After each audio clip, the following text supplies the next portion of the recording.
Class 7th। आज हम next chapter पढ़ेंगे जिसका नाम है हमारे आसपास के बाज़ार।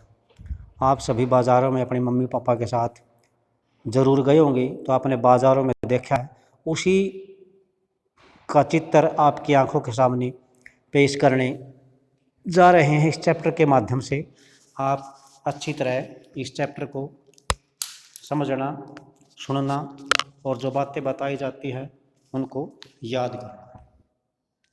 पाठ का नाम है भी हमारे आसपास के बाज़ार। तो बाज़ारों में आपको पता है सभी वस्तुएं मिलती हैं। आप और हम बाज़ार जाते हैं, बाज़ार में बहुत सी चीज़ें खरीदते हैं, जैसे सब्जियां हैं, साबुन है, दंत मंजन है, मसाले, ब्रेड, बिस्किट, चावल, दाल, कपड़े, किताबें, कॉपी, यानी आपके घर में काम आने वाली हर चीज़ बाज़ार में मिल जाती है। हम जो कुछ भी खरीदते हैं, यदि उसकी एक लिस्ट बनाई जाए तो वह काफ़ी लंबी हो जाती है। बाज़ार भी कई प्रकार के होते हैं जहां हम अपनी रोज़मर्रा का मतलब यहाँ पर है प्रतिदिन की ज़रूरतों के लिए जाते हैं। जैसे हमारे पड़ोस की गुमटी साप्ताहिक हाट यानी बाज़ार में जाती है, बड़े बड़े शॉपिंग कॉम्प्लेक्स, शॉपिंग मॉल। तो इस चैप्टर में हम इन्हीं सब के बारे में पढ़ेंगे और जानने की कोशिश करेंगे कि यहाँ पर खरीदारी कैसे की जाती है, खरीदार कौन लोग होते हैं, बेचने वाले कौन लोग होते हैं और उनके बीच में क्या संबंध बनता है, क्या क्या उनको समस्याएं आती हैं। ये सारी चीज़ें यहाँ पर इस चैप्टर के माध्यम से समझी जाएंगी, देखी जाएंगी। ये अनेक प्रकार के बाज़ार दिखा रखे हैं भी, ये चित्र दिखा रखा है, यहाँ पर बाज़ार में खरीदारी करते हुए लोग दिखाए जा रहे हैं। तो यही इन सब के बारे में अब हम पढ़ेंगे। तो सबसे पहला होता है भी हमारा साप्ताहिक बाज़ार। साप्ताहिक बाज़ार जैसा कि नाम से ही पता है, सप्ताह में एक बार लगने वाला बाज़ार साप्ताहिक बाज़ार कहलाता है।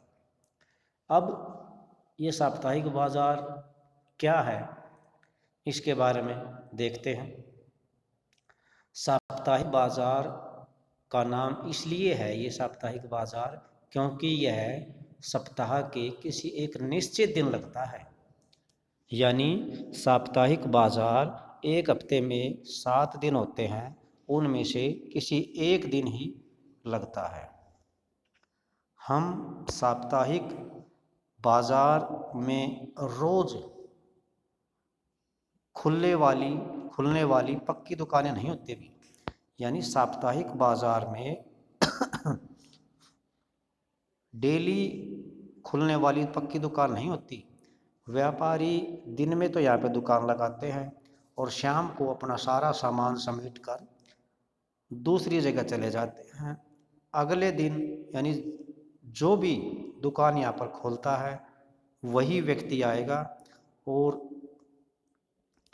नेक्स्ट डे उससे अगला आएगा, नेक्स्ट डे उससे अगला आएगा। देश भर में ऐसे हज़ारों बाज़ार लगते हैं और लोग इसमें अपनी आवश्यकता की जो ज़रूरतों का सामान होता है वो खरीदते हैं। तो साप्ताहिक बाज़ार की कुछ विशेषताएं हैं भी। नंबर 1 विशेषता तो ये हो गई कि साप्ताहिक बाज़ार सप्ताह के किसी एक निश्चित दिन लगता है। दूसरा, यहाँ पर जो बाज़ार में दुकानें होती हैं वो पक्की दुकान नहीं होती भी। तीसरा, शाम होने पर वो अपना सामान सारा समेट लेते हैं और किसी नई जगह की तलाश करते हैं। चौथा, यहाँ पर हमें अपनी आवश्यकता की सारी चीज़ें मिल जाती हैं। पांचवा जो पॉइंट है वो नेक्स्ट पैरे में भी, साप्ताहिक बाज़ारों में बहुत सी चीज़ें हमें सस्ती मिल जाती हैं। ऐसा क्यों होता है? ऐसा इसलिए होता है कि जो पक्की दुकान होती है ना, पक्की दुकान वालों को तो अपनी दुकान का किराया भी देना पड़ेगा। किराए में जो किराए के अलावा जो दुकान में नौकर रखा है उसका खर्चा जोड़ना पड़ेगा, बिजली का बिल जोड़ना पड़ेगा, पानी का बिल जोड़ना पड़ेगा। जो कस्टमर आएगा हो सकता है उसके सम्मान में कभी कभी चाय भी खिला पिलानी पड़ जाए, तो वो सारा खर्चा जोड़ लिया जाता है। लेकिन जो साप्ताहिक बाजार होता है उसमें इस प्रकार का कोई खर्चा नहीं होता। उन्हें दुकानों का किराया, बिजली का बिल, सरकारी शुल्क आदि देना पड़ता है। किन को देना पड़ता है? जिनकी पक्की दुकान होती है ना, उनको देना पड़ता है ये। इन दुकानों पर काम करने वाले कर्मचारियों की तनख्वाह भी, यानी फिर जैसे मैंने बताया था नौकर रखते हैं, तो नौकर की तनख्वाह भी दुकान की जो बिक्री होगी उसमें से ही उनकी तनख्वाह निकलेगी। लेकिन जो साप्ताहिक बाजार होते हैं उनकी कोई भी इस प्रकार की समस्या नहीं है, इसलिए वो सामान सस्ता देते हैं। इन दुकानदारों के जो घर होते हैं वो इनकी मदद, साप्ताहिक बाजार जो लगाते हैं ना, उन दुकानदारों के जो घर के लोग होते हैं वही इनकी मदद करते हैं, सहायता करते हैं। साप्ताहिक बाजार में बेची जाने वाली जो चीज़ें होती हैं उनको दुकानदार अपने घर में ही जमा करके रखते हैं, यानी कोई अलग से शोरूम नहीं लेते वो सामान रखने के लिए, अपने घर में ही सामान रहता है इनका। और एक साप्ताहिक बाजार में एक तरह के सामान की, यानी एक जैसा सामान बिकने वालों की बहुत सारी दुकान होती हैं, जिसमें आपस में प्रतियोगिता होती है। प्रतियोगिता का मतलब एक दूसरे से ज़्यादा सामान बेचने की होड़, और सामान उसी का बिकेगा जो ठीक रेट में सामान बेचता हो। यदि एक दुकानदार किसी वस्तु की अधिक कीमत लेता है तो वो दुकानदार उस दुकानदार को छोड़ देगा और वो व्यक्ति जो है दूसरी दुकान के पास चला जाएगा, क्योंकि उसे वही वस्तु अगर सस्ते मिलेगी तो महंगी नहीं लेगा। इसीलिए यही वस्तु कम कीमत में मिल जाती है। ऐसी स्थिति में खरीदारों के पास, यानी खरीदने वालों के पास ये मौका होता है कि वे मोल तोल करके भाव कम करवा लें। अब साप्ताहिक बाज़ारों में एक फ़ायदा ये भी होता है भी कि ज़रूरत का सारा सामान उन्हें एक स्थान पर मिल जाता है। जो भी ज़रूरत होती है सारा एक जगह मिल जाएगा। सब्जी, कपड़े, किराना सामान से लेकर बर्तन तक सभी चीज़ें उपलब्ध होती हैं। सब तरह के सामान के लिए अलग अलग क्षेत्रों में जाने वालों की ज़रूरत भी नहीं होती। लोग अक्सर इन बाज़ारों में जाना पसंद करते हैं जहाँ सामान के विकल्प होते हैं, यानी लोग उन बाज़ारों में जाना पसंद करते हैं जहाँ एक ही प्रकार का सामान के कई विकल्प उपलब्ध होते हैं। तो ये था भी सारा साप्ताहिक बाज़ार। तो साप्ताहिक बाज़ार सप्ताह में एक बार लगता है। ये दुकानें पक्की नहीं होती, इनको किसी प्रकार का किराया, नौकर की तनख्वाह, बिजली का बिल, सरकारी शुल्क नहीं देना पड़ता, और यहाँ पर खरीदने वाले को हर प्रकार की आइटम मिल जाते हैं। तो साप्ताहिक बाज़ार डिटेल से लिखना है, याद करना है। इसके बाद आता है भी मोहल्ले की दुकानें। जैसे हमारे गांव में कई प्रकार के मोहल्ले हैं, वहाँ पर अनेक प्रकार की दुकानें लगी होती हैं। हर मोहल्ले में अलग अलग दुकान होती हैं। तो अब हम मोहल्ले की दुकानों को देखते हैं। ऐसी बहुत सी दुकानें हमारे मोहल्ले में भी होती हैं, यानी जहाँ पर हम रहते हैं वहाँ पर ऐसी बहुत सी दुकानें होती हैं जो हमें कई तरह की सेवाएं और सामान उपलब्ध करवाती हैं। हम पास की, हमारे घर के पास जो डेयरी है उससे दूध लेते हैं, किराना व्यापारी से तेल, मसाले और अन्य खाद्य पदार्थ, स्टेशनरी का मतलब होता है पेन, कॉपी, पेंसिल और इरेज़र, शॉर्पनर, ये सारा सामान। व्यापारी से कागज़, कलम या फिर दवाइयों की दुकान से दवाई भी खरीद सकते हैं। इस तरह की दुकानें अक्सर पक्की और स्थायी होती हैं, यानी ये दुकानें हमें डेली के डेली वहीं पर मिलेंगी। ये साप्ताहिक बाज़ार की तरह नहीं होती। साप्ताहिक बाज़ार तो एक हफ्ते के बाद ही लगता है। जो आज दुकान हमने साप्ताहिक बाज़ार में देखी है वो ठीक है नेक्स्ट वीक में आएगी।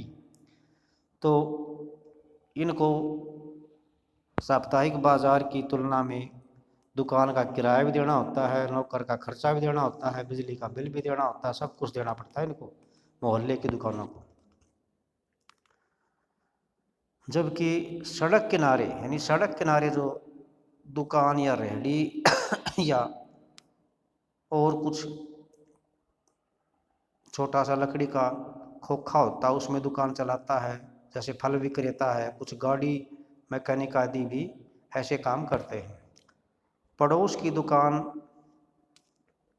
के बहुत सारे फ़ायदे होते हैं, पड़ोस की दुकानों के फ़ायदे बहुत सारे होते हैं हमारे यहाँ।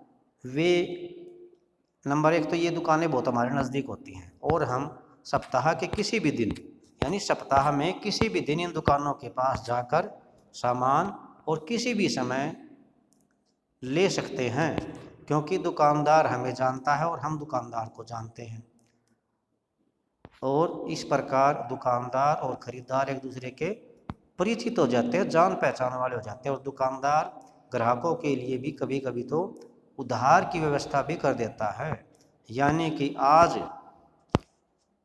खरीदे गए सामान का जो पेमेंट है वो बाद में करने की सुविधा होती है। ठीक है, अब हम सुजाता का उदाहरण पढ़ेंगे, इसमें दे रखा है ये।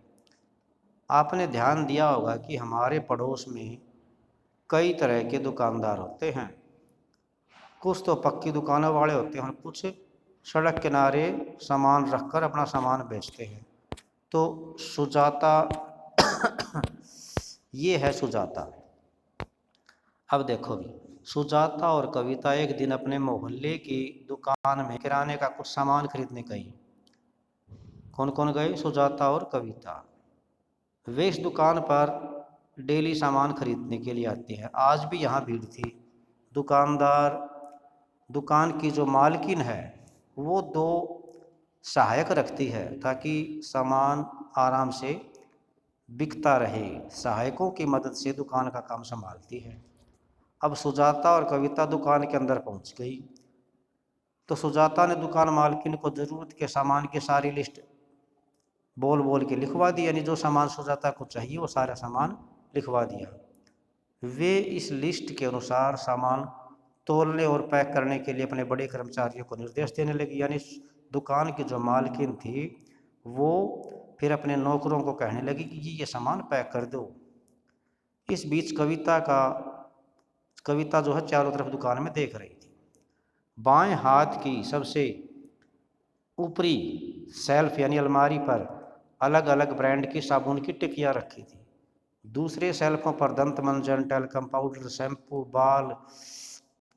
बाल के तेल, शैम्पू और बाल के तेल आदि रखे थे। अलग अलग ब्रांड के और अलग अलग रंगों में सामान वो उनको अच्छे लग रहे थे, उनका मन उनको खरीदने का कर रहा था।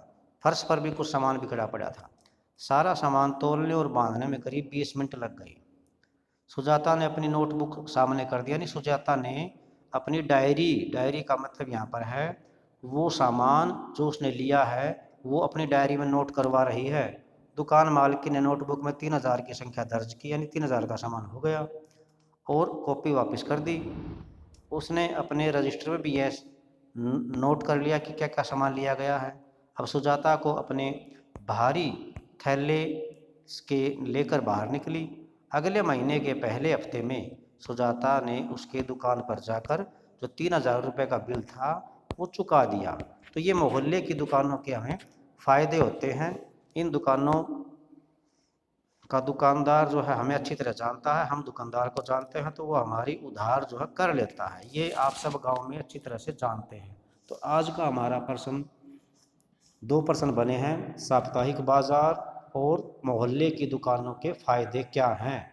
तो ये प्रश्न पढ़ लेना और लिख लेना इनको। वैसे अभी तो लिखने की ज़रूरत नहीं है, अभी तो सिर्फ समझने की ज़रूरत है। मैं बाद में इसके नोट्स भेज दूँगा आपके पास।